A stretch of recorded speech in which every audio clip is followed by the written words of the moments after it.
Civilians among the hundreds killed in Syria while government forces battle fighters loyal to the deposed Assad regime. President Ahmed Al Sharaa promises accountability for anyone attacking civilians. The UN envoy expresses alarm. So what's the risk of escalation? This is Inside Story.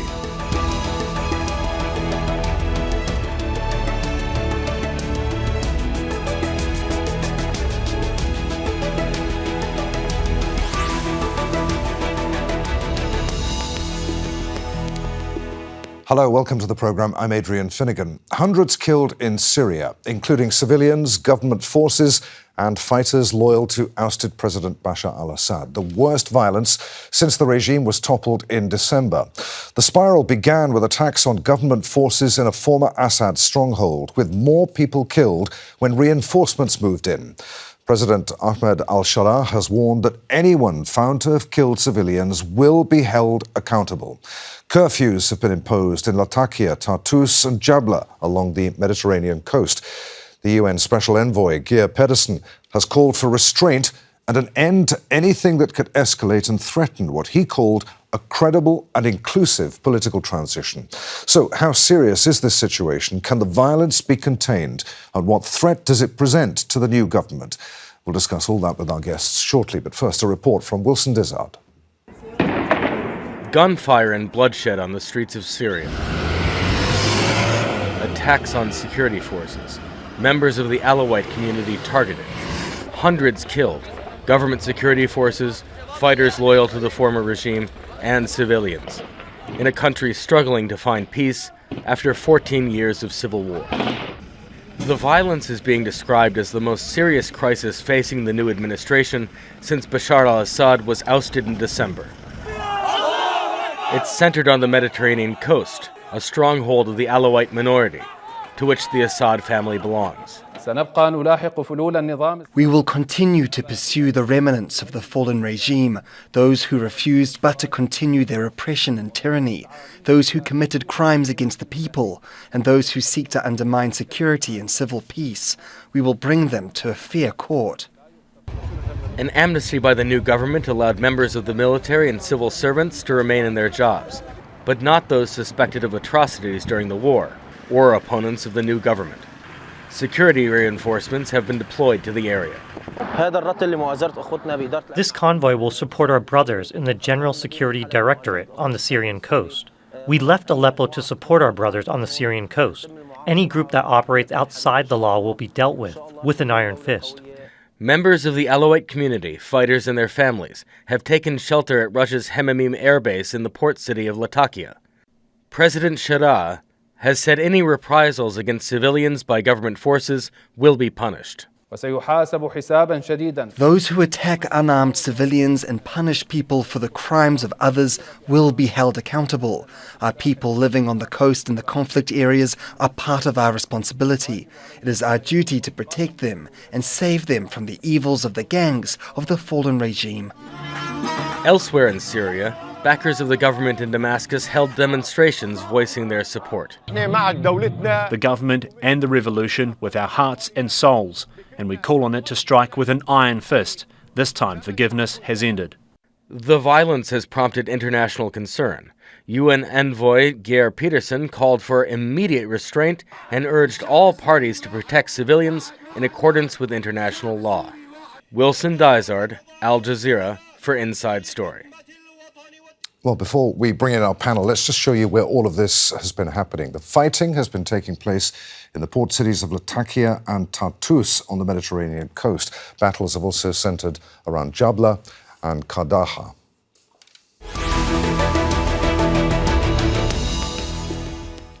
So let's bring in our guests. From Paris, we're joined by Marie Forestier, a senior advisor at the European Institute of Peace. She has more than a decade of experience researching conflicts in the Middle East. From Istanbul, we're joined by Ammar Kahf, the executive director of the Omran Center for Strategic Studies. He focuses on economic development and local governments. And in Gaziantep, in southern Turkey, is Hind Kabawat, a professor of conflict resolution at George Mason University.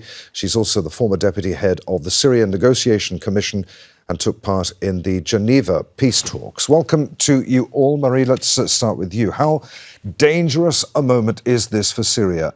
Does it show that the new government in Damascus is struggling to consolidate its grip on power? Well, it's definitely a test, what is happening at the moment, and a lot depends on how the government will be able to respond to this challenge. The first challenge is that there is not enough security forces to cover all the country. When you travel around Syria, you don't see checkpoints, you see very few security forces. So that's a first issue to respond to the kind of incidents that sparked the violence that have been happening these past days. And the second issue is that there is a real need for full reconciliation effort throughout Syria, involving all the parties, involving all the Syrians at the local level, to come to a closure to the terrible crimes that took place during the war and even before under Bashar al-Assad. A process of peace and reconciliation, you mean? A process of peace and reconciliation, dialogue, and also a full process that can guarantee accountability for the past crimes, because there have been tensions between different groups that suffered during the conflict, and this is also a factor in the current tensions and in the retaliation that can happen when violent incidents break out. Ammar, what threat does this violence pose to the new government in Syria and, of course, the yet-to-be-announced transitional one? Well, I mean, this is another challenge that is facing the current government, and I believe it was an expected one. It was postponed. It was not expected to happen at this moment of time, but obviously the security and securing the territory, monopolizing weapons, disarming different members of societies that continue to have heavy weaponry, has been the number one agenda of the new government since it took office on December 8th, since the collapse of the former regime and the liberation of Syria. The number one priority has been to monopolize weapons in the hands of the state and to secure different pockets of insecurities and tensions. So it is a challenge, although so far it seems that things are handled correctly, because although many violations have taken place, but as a state continues to correct and continues to acknowledge those mistakes and acknowledge that there will be accountability to anyone who violates human rights and violates the security of civilians. That should not be entangled in this process. So far, it is a challenge. It is a security challenge, but so far the insurgency, or if I may call it the remnants, are not homogeneous, are not one group, and that makes it a low-risk challenge in that sense. Hind, do you agree with what you've heard so far? Is this an isolated blip in Syria's transition, or the beginning perhaps of something more problematic for the transitional government? I need to start saying that any violence act are regrettably and very serious. Even if one person is killed, that is one person too many. So this act goes against our principles and values for which we took the street 14 years ago against the Assad oppressive regime. So we need to solve this problem as soon as possible. So how does this problem get solved, Hind?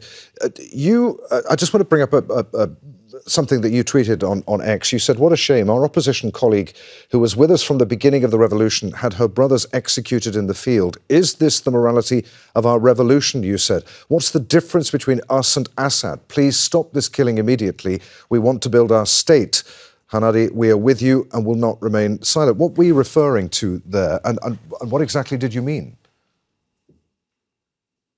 First of all, I just want to here to make sure that not all the Alawites are loyalists. We have so many of our colleagues, they're Alawites, and they are pro-revolution. They've been hand in hand. We've been together for all these 14 years.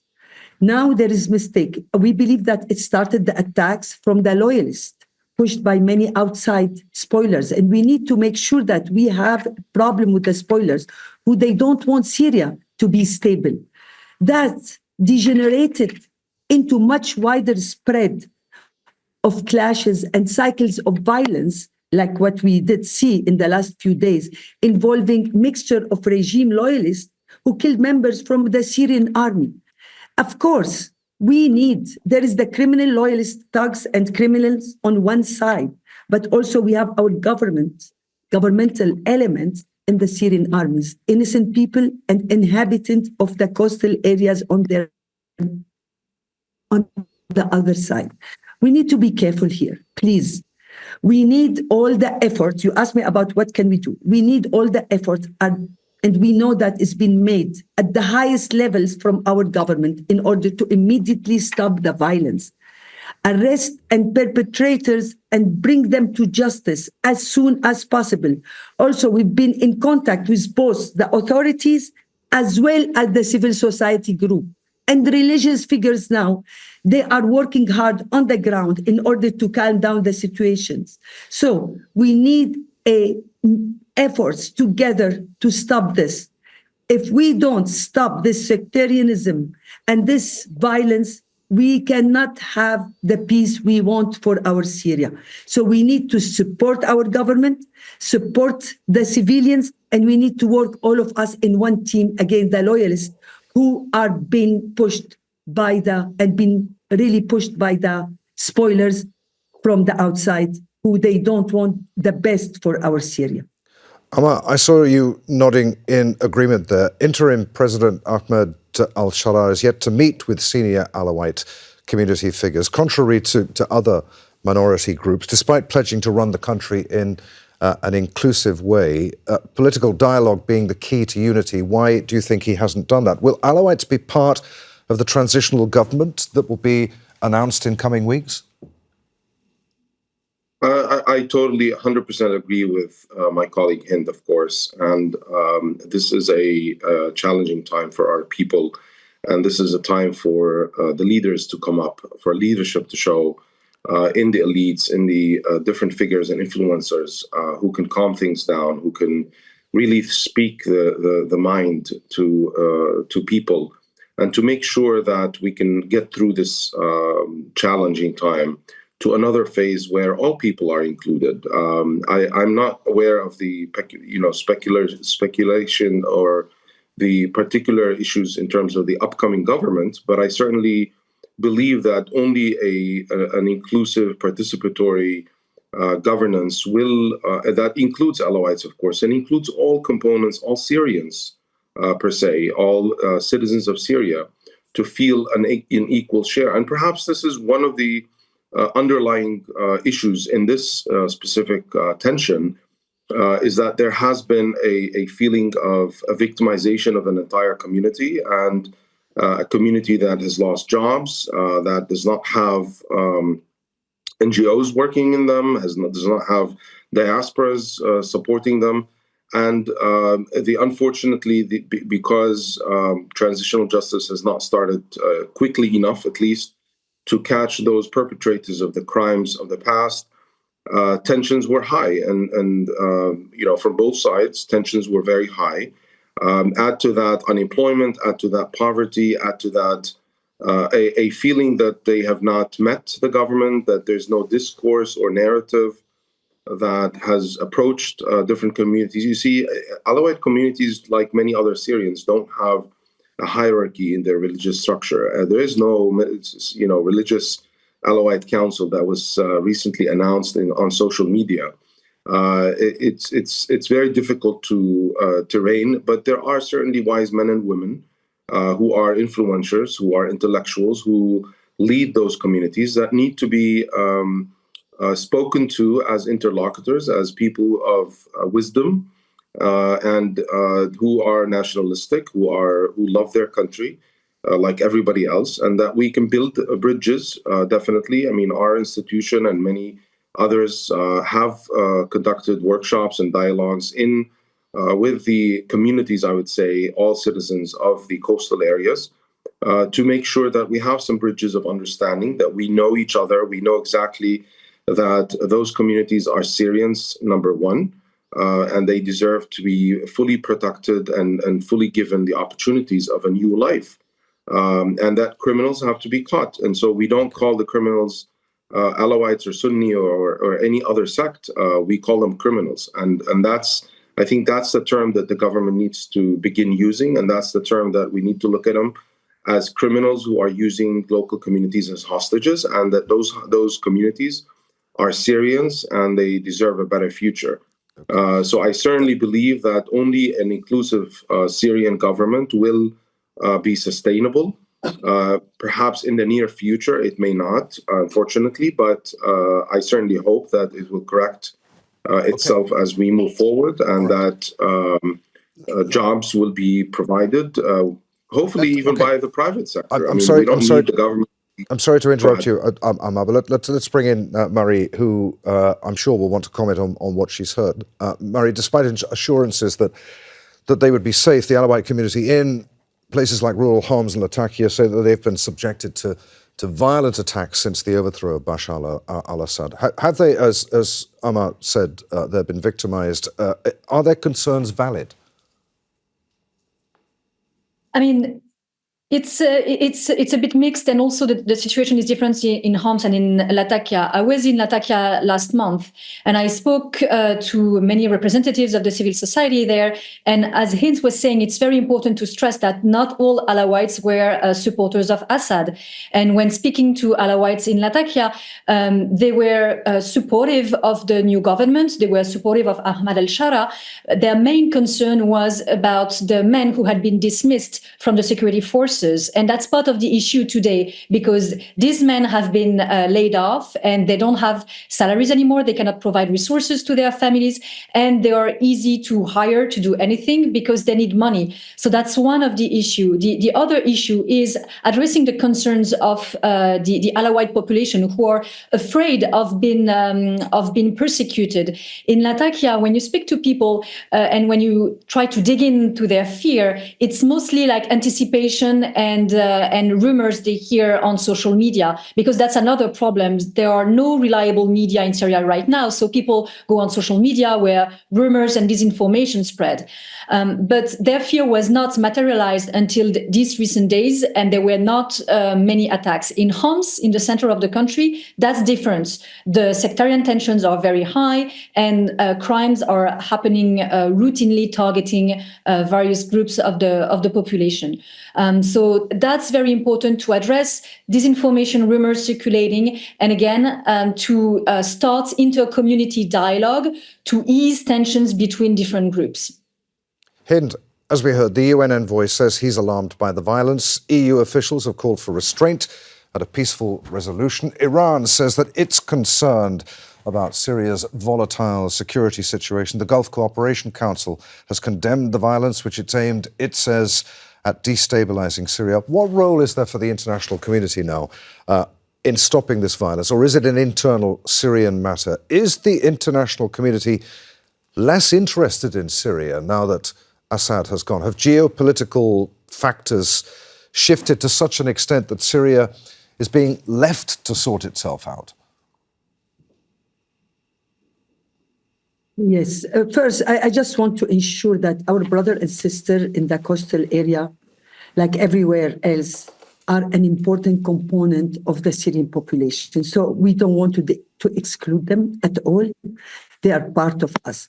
As the international community, I know they're all very concerned, especially the international community who care about Syria, and they don't want to have a sectarians inside Syria. I think now the most important things for our government to give a deadline, be giving a deadline to the armed former Assad element to give up their arms and surrendered. They cannot use the innocent population as a human shield by hiding with the coastal town and villages. It is unacceptable and will result in high toll of collateral damage and casualty. We need also to inform and be confirmed that there is lots of hate speech on the social media. This is very damaging for our peace and peace-building effort. They cannot. We need to stop immediately the hate speech, and we ask the spoilers to stop playing with the lives of Syrian people. Really, killing only leads to further killing as well as violence. And what's required today is the wisdom, stopping the bloodshed. And this is what we can do with the help of the international community and holding everyone involved accountable with the maximum punishment, but according to the system and law. We did start this revolution. We have values, we have ethics, and we need to continue. All those loyalists, we know that they want the destruction of our Syria, and we need to have the wisdom and not to be like them. We are revolutionary Syrian people, and we need to keep and protect the other Syrians. It is important now to use the wisdom. And I think yesterday the speech of our president was very clear. And hopefully today and tomorrow we're getting back also to where we want. We want peace, we want security for everybody, and we want to keep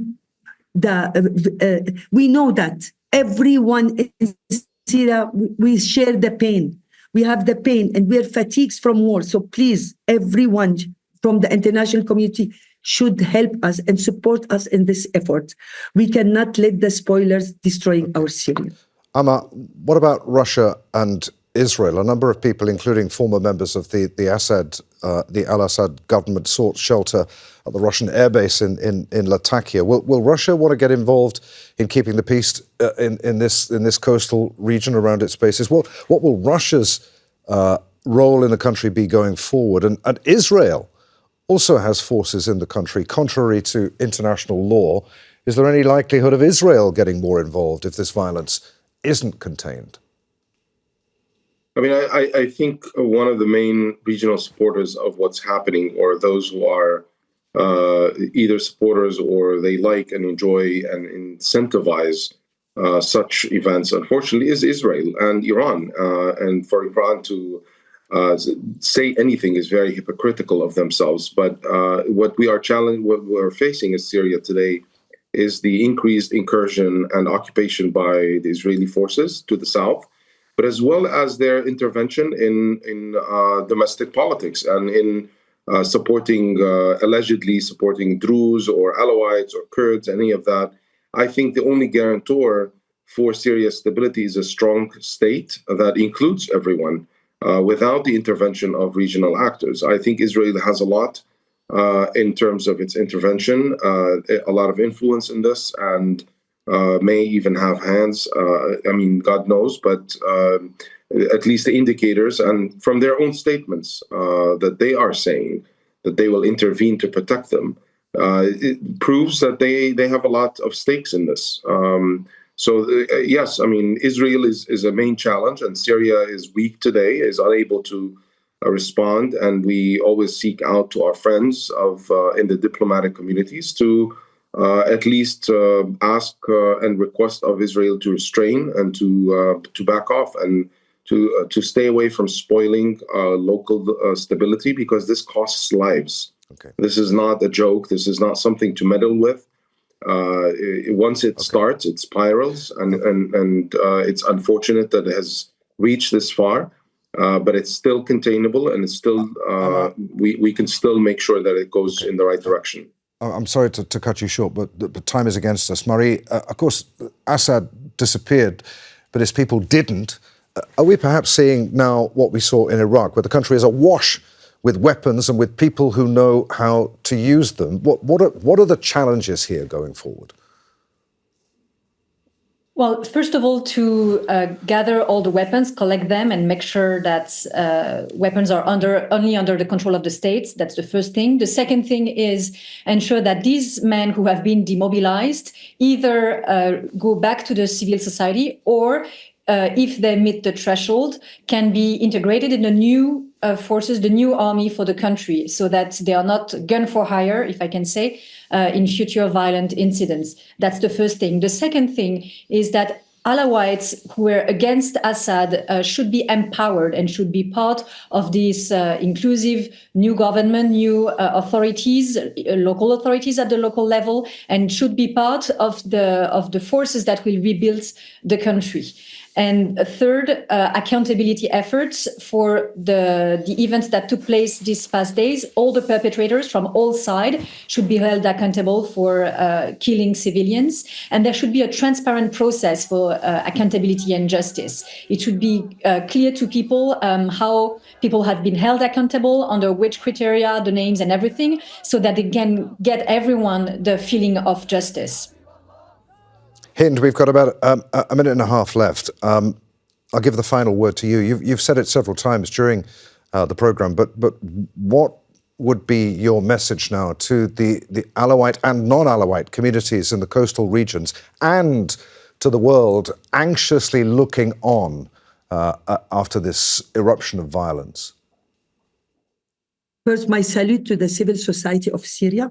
They've been for a few days, they didn't sleep, been working on civil peace, and they've been sending the good message that Alawites are not our enemies, they are part of our society, and especially the oppositions.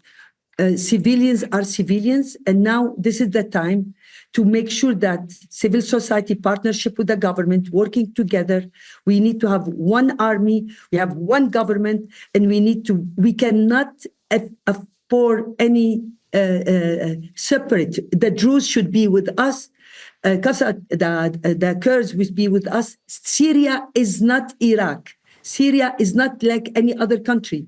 We've been always together, Muslim, Christian, Alawite, everybody. So we cannot, this is our DNA. Let's keep it together. We need to be strong. We need to be together. We need to start with the transitional justice immediately, which our government is talking about it all the time. This is the time, wisdom, wisdom, wisdom. We need to be together to stop the sectarianism in our country. And that's where we must end the discussion. Many thanks to you all, Marie Forestier, Ammar Kahf and Hind Kabawat. And thank you for watching. You can see the programme again at any time by going to the website at aljazeera.com. For further discussion, join us on our Facebook page. You'll find that at facebook.com/AJ Inside Story. And you can join the conversation on X. Our handle there is @AJ Inside Story. From me, Adrian Finighan, and the team here, thanks for being with us. We'll see you again. Bye for now.